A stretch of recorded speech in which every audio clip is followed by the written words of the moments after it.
quais foram as 3 ações que mais renderam na minha carteira?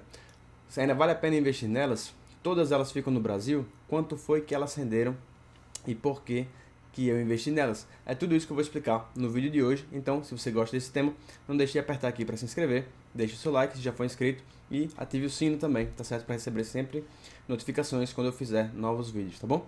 Dito isso, vamos lá. Então, aqui eu vou falar sobre as ações que mais valorizaram na minha carteira. E quando eu falo de valorização, eu quero dizer especificamente que o preço delas subiu em relação ao valor que eu comprei, certo? E nas que eu comprei mais de uma vez, né? No caso dessas 3, todas as 3 eu comprei mais de uma vez, né? Fiz compras recorrentes dessas ações. Então, a gente está falando em relação ao preço médio que eu tenho dessas ações na minha carteira, tá certo? Isso é importante para deixar claro por quê? Isso é importante deixar claro por quê? Porque aqui eu não estou considerando os dividendos que eu recebi dessas empresas, tá certo? Então, algumas dessas empresas pagam muitos dividendos, outras delas não pagam dividendo e nem tem previsão de pagar, mas 2 delas pagam muito dividendo e eu estou tirando os dividendos aqui do nosso cálculo, tá certo? Eu estou considerando apenas o preço médio que eu paguei e o quanto ela está valendo hoje, tá certo? Então, dito isso, as ações que mais valorizaram na minha carteira ao longo dos últimos 3 anos agora foram a Taesa, né? E aí primeiro a gente vai falar começar pela Taesa, né, que foi a que mais rendeu na minha carteira. Geralmente o pessoal faz de 3, 2, 1, eu tô fazendo 1, 2, 3. Mas enfim, a Taesa rendeu na minha carteira 59%, tá certo? Foi uma rentabilidade de 59%, desconsiderando o pagamento de dividendos. Então, a Taesa é uma empresa que é do setor de energia, né, especificamente do segmento de transmissão de energia. E aqui tem uma descrição breve da Taesa, né? A transmissora Aliança de Energia Elétrica SA, ou Taesa, é um dos maiores grupos de transmissão de energia elétrica no Brasil em termos de receita anual permitida. Então, é uma das maiores empresas do segmento de energias de energias do nosso país. E ela é uma empresa que foca especificamente, né, fortemente na parte de transmissão, que é basicamente você levar a energia da empresa que é geradora até a outra empresa que é distribuidora. E é uma empresa que tem uma receita muito previsível, porque ela tem contratos com os seus clientes e com seus fornecedores de décadas, certo? Então tem uma receita muito previsível, é uma empresa consideravelmente estável, consideravelmente segura, né? É claro, nenhuma dessas ações que eu estou falando aqui é recomendação de compra, mas é importante deixar claro que as empresas do segmento de transmissão de energia costumam ser menos voláteis, costumam ser boas pagadoras de dividendo e costumam ter seus números costumam ser mais redondos em termos de endividamento, em termos de receita, em termos de margem de lucro e desses outros fatores, tá certo? Então, dito isso, a Taesa foi a que mais rendeu na minha carteira. Aqui não estou considerando os dividendos, porque a Taesa também é uma excelente pagadora de dividendos, tá certo? Então, historicamente, a Taesa ela sempre pagou muitos dividendos, por quê? Porque a sua receita sempre, a sua margem de lucro sempre foi muito saudável, muito boa, e a empresa agora ela tem começado a fazer reinvestimentos no seu principal segmento, que é a transmissão de energia. Então ela tem ganhado mais licitações para fazer linhas de transmissão, que é onde vem a sua principal receita, e ela está investindo mais nisso. Já outras empresas investiam mais, como é o caso de Alupar e Energias do Brasil, elas já costumavam investir mais nesse crescimento, nessa expansão de receita, e por isso são empresas que costumam pagar menos dividendos. A Taesa, como eu falei, historicamente ela vem pagando mais dividendos, é o que a gente chama de uma empresa que é uma vaca leiteira, porque ela tem uma receita mais previsível, mais constante e costuma pagar ótimos dividendos, certo? Sendo uma empresa também considerada historicamente bastante segura, tá bom? Então, número 1, Energias do Brasil. Antes de a gente falar do número 2, é importante deixar claro que tem alguns setores que não só a Taesa, por exemplo, não é só que ela é uma empresa consideravelmente segura, mas ela está no segmento que é mais seguro. Então tem alguns setores no Brasil, dos investimentos em ações, que são setores mais seguros. Um deles é banco, por exemplo, tem receita mais previsível, tem margens boas, tem endividamento controlado, afinal são bancos, né? Eles emprestam dinheiro mais do que eles pegam dinheiro emprestado. Então, sempre tem essa previsibilidade de receita, margens melhores e outros fatores importantes. Então, bancos têm essas características, as empresas de energia, empresas de seguro, empresas de saneamento e empresas de telecomunicações, tá certo? Abrindo até um parênteses para empresas de seguros, que são empresas excelentes, porque um dos principais fatores de seguro é que você vai pagando todos os meses e você só vai utilizar daquele serviço da empresa se ocorrer algum sinistro, ou seja, se você você pagar o seguro de carro, você só vai utilizar aquele serviço da empresa se o seu carro bater, né?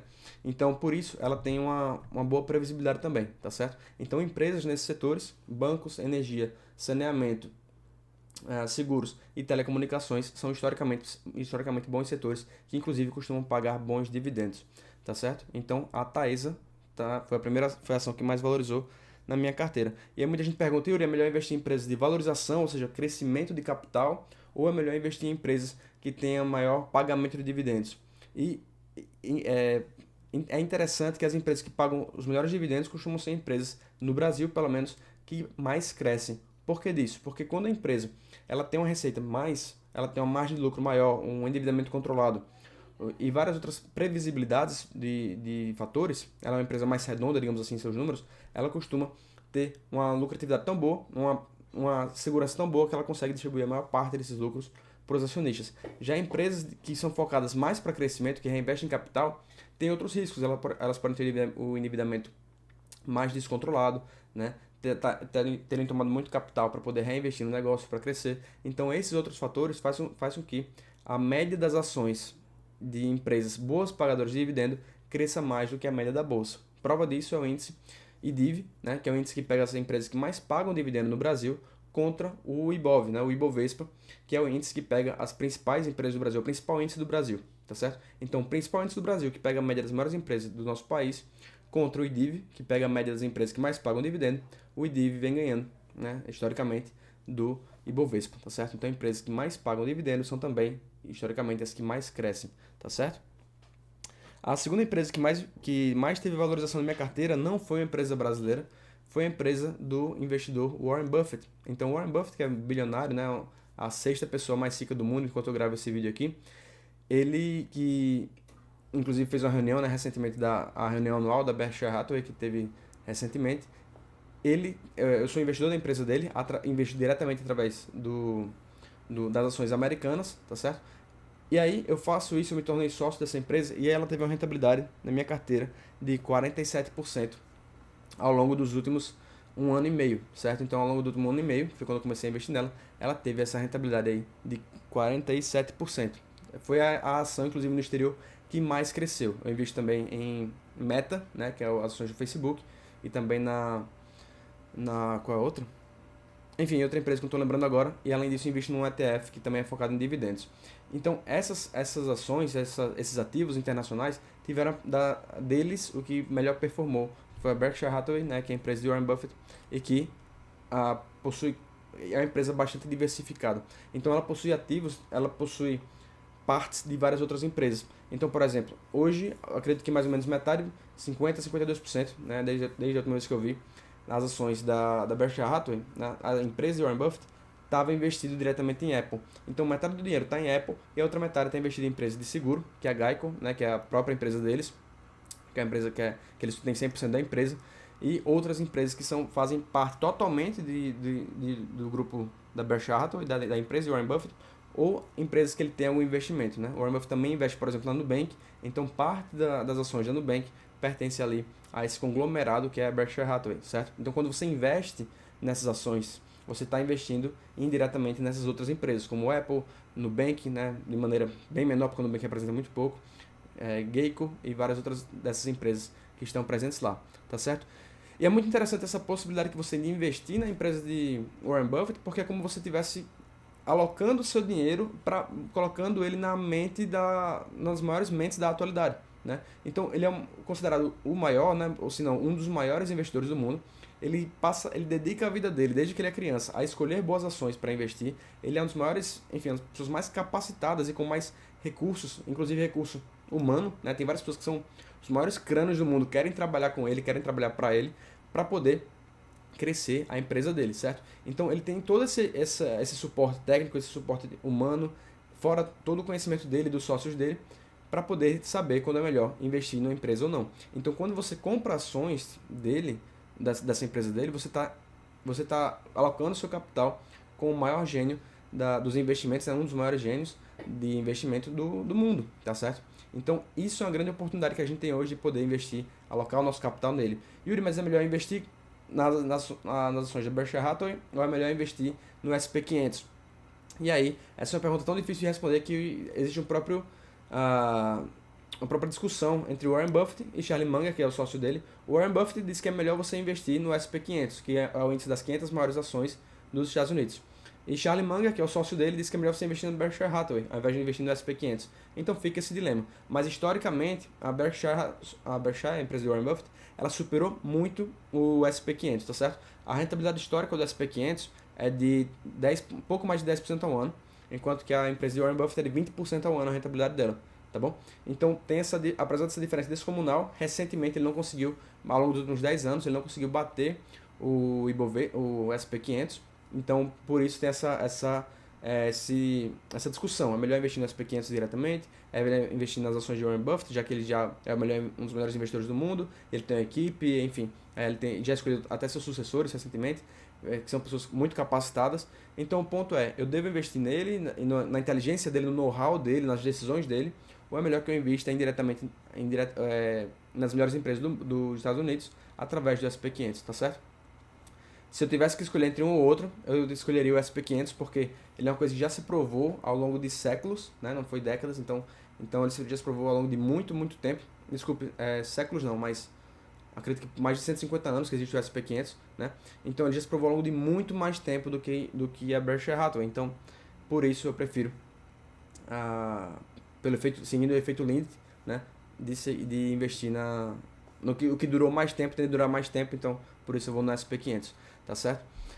Então, tendo que escolher entre os dois, eu iria SP500, porém, como eu não tenho que escolher entre os dois, eu diversifico minha carteira. Tenho ativos no Brasil, tenho fundos imobiliários, tenho ações, tenho ativos internacionais, né? E entre ativos internacionais, tenho um ETF, que é bom pagador de dividendos, e tenho também ações no exterior, né? Uma dessas ações é as ações da Berkshire Hathaway. E a terceira empresa que mais valorizou na minha carteira também é uma empresa brasileira do setor de energia, que foi a Energias do Brasil. Ela valorizou 23% da minha carteira. Então, as ações da Energia do Brasil é também uma empresa de energias, uma empresa do setor elétrico, né? Aqui é uma breve descrição dela. A EDP Brasil é uma holding brasileira do setor elétrico. Ela detém investimentos no setor de energia, ativos de geração, distribuição, transmissão e comercialização em 11 estados: São Paulo, Espírito Santo, Minas Gerais, Mato Grosso do Sul, Tocantins, Amapá, Pará, Maranhão, Ceará, Santa Catarina e Rio Grande do Sul. Então, é uma empresa que foi fundada em 1996 e também é focada, como eu falei, no segmento de energias, mas ela já é mais diversificada. Ela atua tanto na geração, como na distribuição, como na transmissão, como na comercialização de energia. E, recentemente, ao longo dos últimos anos, ela tem investido pesadamente, fortemente, no segmento de transmissão. Então, ela vem vencendo licitações para poder construir linhas de transmissão de energia, onde onde o investimento é alto hoje, porém a sua receita ao longo dos próximos anos, as próximas décadas inclusive, vai ser bem mais previsível. Então essa é uma vantagem no segmento de transmissão. Você faz um investimento alto para poder construir as linhas de transmissão, e aí depois disso você vai recebendo aquela renda previsível ao longo de vários meses, anos e décadas, tá certo? Então, essas duas empresas, não coincidentemente do setor de energia, né, como eu falei, é um dos melhores setores que mais paga dividendo, e como eu já falei anteriormente, os setores que mais pagam dividendo costumam ser os que mais crescem também. Então, não coincidentemente, essas duas ações foram as que mais valorizaram na minha carteira. Yuri, mas é sensato dizer que elas vão continuar valorizando assim até o fim dos tempos? Não, infelizmente não. Né? Tem essa questão que a rentabilidade passada não quer dizer rentabilidade futura. O que ela performou até aqui, até hoje, não quer dizer que ela vai continuar performando ao longo do tempo. Então você não deve esperar investir em Taesa e esperar ter uma rentabilidade de 59% ao longo do tempo, tá certo? 59% a cada 2 anos, então mais ou menos aí 20 e poucos por cento por ano, né? Devido aos juros compostos. Então, deixa eu ver o que mais aqui tem de pontos importantes que já relacionados a esse tema. Então, pronto. Então, se eu fosse fazer uma simulação de rentabilidade desse investimento, a Taesa rendeu 59%, a Berkshire Hathaway rendeu 47% e a Energias do Brasil rendeu 23%. Então, vou fazer uma conta aqui rápida. Um rendeu 59%, a outra rendeu 47% e a última rendeu 23%. Então, isso aqui dá 156, que se a gente dividir por 3, né, fazer como se fosse uma rentabilidade média, daria 52% ao longo de 2 meses, que aí, se a gente fosse fazer uma conta de padeiro, daria mais ou menos 20 e poucos por cento, né, vou botar 22% para arredondar, ao ano. Tá bom botar 20%. Então, Yuri, 20% ao ano é uma rentabilidade que é, que é uma coisa assim, esperada nos investimentos em ações? Infelizmente não ao longo do tempo, a menos que você seja Warren Buffett. Como eu falei, Warren Buffett conseguiu essa rentabilidade, mas não é uma coisa que você deve esperar com seus investimentos, tá certo? Uma rentabilidade muito mais real seria você esperar algo em torno de 10% ao ano, 15% ao ano, ou se eu for pensar acima da inflação, algo em torno de 0,6, 0,7, 0,8 no máximo por cento acima da inflação, tá certo? Ao mês. Então, se a gente for fazer uma simulação, vou abrir aqui para vocês que estão vendo no YouTube, fazer aqui uma simulação. Vou botar aqui. Então, vamos fazer aqui uma simulação, certo? Vamos considerar que a gente vai investir R$ 300, vou botar R$ 500, e depois disso eu vou investir R$ 300 todos os meses, tá certo? Fazer o primeiro investimento, né? Aqui é um simulador de investimento, aqui eu boto o investimento inicial que eu vou fazer, que é o primeiro investimento que eu vou fazer, vamos dizer que é de R$ 500. Depois disso eu vou investir ao mês R$ 300, aos juros mensal, que nesse caso aqui, se a gente fosse procurar até aquela rentabilidade que eu tive, né? Se a gente fosse fazer a média dos três investimentos, daria mais ou menos algo em torno de 1,8, 1,7% ao mês, que daria mais ou menos 22% ao ano, período em meses, que daria 12 meses. Então, se eu investisse, dizer que eu não vou fazer nenhum investimento mensal, só para deixar nossa conta um pouco mais fácil de perceber aqui. Digamos que eu invista R$ 1.000 e tivesse essa rentabilidade aqui. O que eu iria ter ao final seria R$ 1.224 ao longo de um ano. Mas, lembrando que aqui está em meses, né? Período em meses, 12. Então, se eu colocasse 10 anos, 120 meses, os R$ 1.000 virariam R$ 7.559. Se eu colocasse isso ao longo de 30 anos, 360 meses, os R$ 1.000 virariam R$ 432.000. Ou seja, você pode perceber que é um crescimento exponencial, né? Ao longo de 40 anos, 480 meses, então já vai dar R$ 3.266.000, apenas com R$ 1.000, tá certo? Em 40 anos virariam isso aqui. Então é uma rentabilidade muito alta, porém, se a gente for botar uma rentabilidade um pouco mais realista, considerar algo como, por exemplo, algo 0,9, tá bom? Então a gente teria um valor muito menor, tá certo? Então essa diferença entre o que o teu dinheiro deve render no longo prazo e um rendimento que é bem mais elevado, que você não deve esperar ao longo do tempo, vai ser muito discrepante. Então é 3 milhões se o seu dinheiro render mais ou menos 22% ao ano, contra 73 mil se ele render 11% ao ano. Então muita gente acaba caindo em esquema de pirâmides, em armadilhas, em robôs automáticos que fazem que fazem trades, né? Por quê? Porque a pessoa se encanta quando ela vê uma rentabilidade muito alta. Ela vê números, caramba, peraí, é 5% ao mês, isso é coisa que ela começa a pensar, caramba, meu dinheiro vai crescer muito rápido. Então ela cai em armadilhas e acaba perdendo dinheiro, tá certo?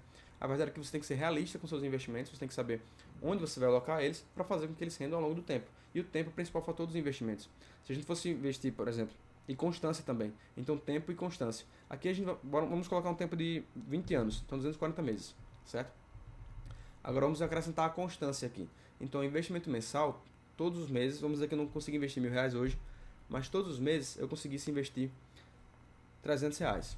Então, se eu investir R$ 300 todos os meses durante 20 anos, o que eu teria ao final desses 20 anos seria R$ 252.000, certo? Então, isso aqui é constância. Se você investir R$ 300 por mês, eles viram R$ 252.000 ao longo de 20 anos, se você tiver o seu dinheiro rendendo aí 11,35% ao ano, que é completamente factível, certo? Se você investir mais, você vai ter um retorno maior. Se puder investir R$ 600 por mês, você vai ter R$ 500.000. Se você investir R$ 1.200 por mês, você vai ter R$ 1.000.000, certo? Ao longo de 20 anos. E o tempo, ele é o principal fator dos investimentos, e agora vocês vão ver por quê. Porque nesse caso aqui a gente investiu durante 20 anos para ter esse valor. Se a gente investir mais 5 anos, ou seja, 300 meses, nesse caso que vai dar 25 anos, né? Ao invés de 20 anos, 25 anos, no lugar de R$ 1.000.000, eu vou ter 1,8 milhões de reais, 1,8 milhão de reais. Ou seja, eu aumentei 80% do patrimônio que eu tinha investindo 5 anos a mais. Então eu levei 20 anos para juntar o primeiro milhão, nesse exemplo, e agora com 25 anos, ou seja, com 5 anos a mais, eu teria 1,8 milhão. E se eu investisse por 30 anos, então adicionar aqui mais 60 meses, né, que daria 5 anos, então em 30 anos eu teria 3,2 milhões de reais, certo? Então a diferença entre você investir durante 10 anos, 120 meses, que daria 257 mil reais, você investir durante 20 anos, que daria 1 milhão de reais, e você investir durante 30 anos, que daria 3,2 milhões de reais, é discrepante. Então, se você tem, por exemplo, 20 anos, você pode se aposentar aos 50 anos multimilionário, tá certo? Investindo R$ 1.200 por mês. E é claro, talvez, provavelmente, na verdade, você não vai ter R$ 1.200 para investir todos os meses. Porém, se você tiver 600, você se aposenta milionário, tá certo? E se você não tem 600 hoje, não se preocupe, porque o que muita gente comete o erro de quando vai investir é pensar no futuro, é pensar que o futuro vai ser sempre como as coisas são hoje. Então você pensa, hoje eu não tenho nem R$ 300 para investir, quem dirá 600. Mas se você tem 20 e poucos anos, chances são que você vai aumentar a sua renda, daqui a 5 anos sua renda vai ser muito maior do que é hoje. Se você está estagiando e recebe, por exemplo, R$ 1.000 por mês de um estágio, daqui a 5 anos você vai estar formado recebendo um salário de, não sei, R$ 8.000 por mês. Então, quando você, o erro das pessoas é pensar que o futuro é perpetuar a situação que ela está hoje para o futuro. E a sua situação pode mudar, especialmente isso depende muito de você, né? Se você consegue fazer com que sua renda aumente. Então, se você consegue fazer sua renda aumentar, o valor que você vai ser capaz de investir ao longo do tempo, ele também vai aumentar, tá certo? Muita gente começa a investir com R$ 100, depois parte para 200, depois 500, depois 1.000 e por aí vai, tá certo? Tudo depende da sua capacidade de aumentar a sua renda ou até mesmo de separar a parte do seu dinheiro para dar prioridade para isso e fazer o seu patrimônio crescer, tá certo? Então essas foram as ações que mais renderam na minha carteira, tá bom? Pretendo atualizar esse vídeo no futuro aí com investimentos que tenham rendido muito mais. Lembrando que eu tenho investimentos também em fundos imobiliários, também tenho em ETFs e também tenho em criptomoedas. Então aqui eu considerei apenas as ações, tá certo? Espero que tenham gostado do vídeo. Se quiserem que eu passe acesso a essa planilha aqui para você poder simular seus investimentos, então me avisa, coloca aqui nos comentários que eu disponibilizo para vocês, tá certo? Aqui no próprio vídeo, tá bom? Foi isso por hoje, pessoal. Espero que tenham gostado, né? Se ainda não está inscrito no canal, se inscreva, deixe seu like, deixe seu curtir, comente o que achou do vídeo e se quiser a planilha, coloca aqui nos comentários que eu vou disponibilizar a planilha para vocês, tá certo? Obrigado por participarem, até o próximo vídeo e tchau, tchau.